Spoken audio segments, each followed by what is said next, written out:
السلام عليكم ورحمة الله وبركاته. أهلا بكم جميعا. الأم هنا سألت وقالت أنا دلوقتي البنت بتيجي من الحضانة وبترمي الشنطة بتاعتها وبترمي الهدوم بتاعتها ومش بتحط أي حاجة مكانها، وجيت قلت لها يا بنتي علقي الشنطة مكانها. قالت لي وأنا مالي، أنتي علقيها. طب الهدوم بتاعتك حطيها مكانها. قالت لي لا، وأنا أحطها ليه؟ أنتي حطيها.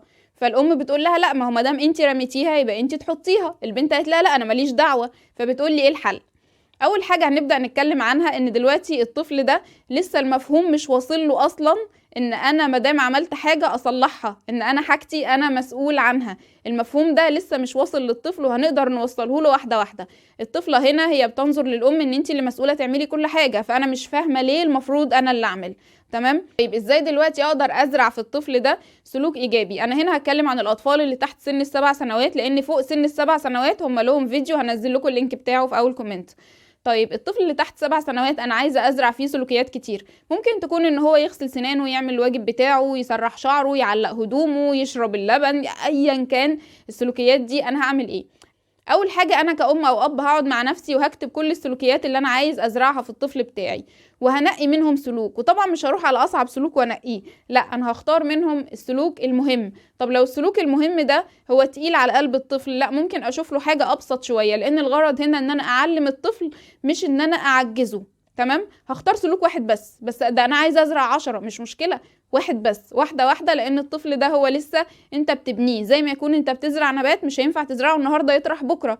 طيب انا دلوقتي اخترت سلوك، هعمل ايه؟ هجيب برطمان صغير، ولو الطفل ده بيعرف يكتب اسمه هقوله تعالى احنا هنكتب اسمك مع بعض على البرطمان ده. هكتبه على البرطمان على طول، او هكتبه على ورقه وهلزقه، وكمان هزخرف له البرطمان ده وهخلي شكله جميل، وهقول له ده بتاعك. طب لو الطفل ده لسه مش بيعرف يكتب اسمه، بسيطه خالص، هنقول له تعالى انت هتحط البصمه بتاعتك على البرطمان ده. الطفل ده هيبصم بايه؟ هيبصم بالروج. هنجيب له روج ويحط صبعه فيه ويبصم على البرطمان ده ويفهم ان ده كده بتاعه. هقول له ان احنا كل ما هنعمل السلوك الايجابي ده، زي مثلا الطفل ده هيغسل اسنانه مثلا، انا هجيب كوره اللي هي ممكن تكون بلية، ممكن تكون كرة صغيرة، ممكن تكون ورقة، انا هعملها كده وهخليها كورة وهنحطها جوه البرطمان ده. كل ما انت هتعمل ده وتعمله لوحدك من غير ما انا اقولك، انا هحط كورة في قلب البرطمان ده، ولما البرطمان ده يتملي انت ليك جايزة او ليك مكافأة، واتفق معاه ايه الجايزة اللي هو عايزها، ولازم انفذ كلامي، لازم انفذ كلامي. طيب البرطمان ده يكون بسعة قد ايه؟ بسعة 7 حاجات، يعني 7 كرات، 7 ورقات، ايا كان. بعد لما يبقى 7 حاجات اجتمعوا، انا كده لازم بجيب للطفل ده جايزة، وبفضي البرطمان وببدأ اعد من الاول. بعمل كده لمدة قد ايه؟ 3 اسابيع. يعني الطفل ده عمل السلوك ده 21 مرة. بعد 3 اسابيع ما يخلصوا، الطفل بقى يعمل السلوك ده بشكل تلقائي شوية، بقوم مدخلاله سلوك جديد. السلوك الجديد ده احطه في برطمان جديد. دلوقتي بعد ما هيبدأ يعمل السلوك الجديد لمدة اسبوع، كده هيبقى فيه جايزة، ولما يعملوا اسبوعين جايزة تانية، ولما يعملوا 3 اسابيع جايزة تالتة. انا كده بجيب نوعين من الجوائز، جايزة للسلوك الاولاني وجايزة للسلوك التاني، مفيش مشكلة. كده خلاص هو عمل السلوك التاني 3 اسابيع، هلغي السلوك الاولاني بالبرطمان بتاعه. تمام؟ كده السلوك الاولاني بقى تلقائي اصلا، ودخلنا على السلوك التاني. بعد ما السلوك التاني بقى 21 يوم اللي هو 3 اسابيع، هدخله السلوك التالت. تمام؟ لو حد متلخبط في الكلام اللي انا بقوله، عيد الفيديو من الاول. هي كل القصة ان ادي برطمان للسلوك الاولاني 7 ايام وهجيب جايزة، ادي برطمان للسلوك التاني 7 ايام وهجيب جايزة. بعد ما ده 21 يوم خلصوا خلاص، انا هدخل التاني. بعد ما ده 21 يوم هدخل التالت وهشيل الاولاني. تمام؟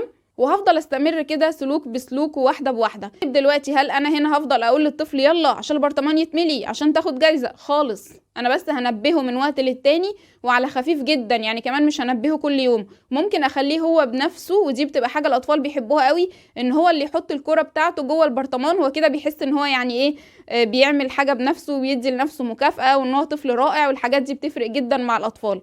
لو انا مشيت معاه كده واحده واحده، هيتعود ان هو انا هشتغل عشان هاخد مكافأة، مش عشان خاطر ماما قاعده على راسي او بابا قاعد على راسي وعمالين يقولوا لي اعمل واعمل واعمل. وكده هزرع السلوكيات فيهم واحده واحده. طيب لو انا دلوقتي الطفل بتاعي هو بيعمل الواجب بتاعه، لكن هو بياخد وقت طويل قوي فيه، انا ازاي ممكن اخليه يعمل الواجب ده في وقت قصير؟ الطفل اقل من 7 سنوات غالبا مش بيبقى عارف في الساعة، فانا ممكن اعمل ايه؟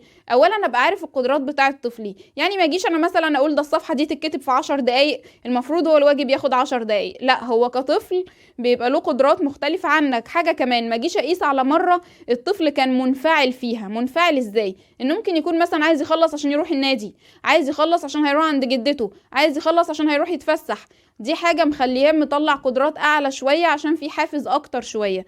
انا هشوف امتى اقصر مرة عمل الواجب فيها وهطول عنها شوية، يعني مثلا اقصر مرة خد فيها ساعة الا ربع، خلاص يبقى انا هديله مثلا ساعة او هديله ساعة ونص، مفيش مشاكل، وهرسم له خط وهقول له الخط ده احنا بنطلع عليه مع بعض واحدة واحدة، ولو انت خلصت الواجب قبل ما نطلع من اول الخط لاخر الخط يبقى كده احنا هنحط كورة في البرطمان بتاعك. واهم حاجة اكون بعمل ده بهدوء، ما يبقاش انت كأم جواكي قلق انه يلا خلص البرطمان بتاعك قرب يتملي، يلا البرطمان ما اتملاش، يلا انا ما حطيتش كورة النهاردة، لا انا ما حطيتش بلية النهاردة. الام القلوقه لا يمكن تطلع طفل متزن، لازم انت كمان تكوني هاديه. طب لو انت عصبيه تقدري تدخلي على السلسله بتاعه ازاي الام العصبيه تكون اهدى، موجوده على اليوتيوب، وتقدري تشوفي ايه اللي يناسبك بحيث تبقي اهدى وتنفذي ده مع الطفل. طيب انا هستفيد ايه لما اطبق الطريقه دي؟ هستفيد اولا ان علاقتي بالطفل هتكون اهدى، ثانيا وده الاهم ان الطفل هيتعلم ان انا هعمل حاجه هيبقى المقابل بتاعها حاجة، مش مجرد ان انا بعمل حاجة عشان اخلص من الزن او عشان ماما بتلح او عشان مش عارف اتجنب العقاب او عشان كذا. لان الطفل اللي انتي بتقدري تزني عليه وتجبريه انه يعمل الحاجة النهاردة هو مش هيسمع كلامك ومش هيعمل الحاجة بكرة. فخلينا نزرع في الاولاد انهم يكونوا مع نفسهم واحدة واحدة، بيعملوا سلوكيات ايجابية اكتر عشان يحصلوا على جوائز اكتر.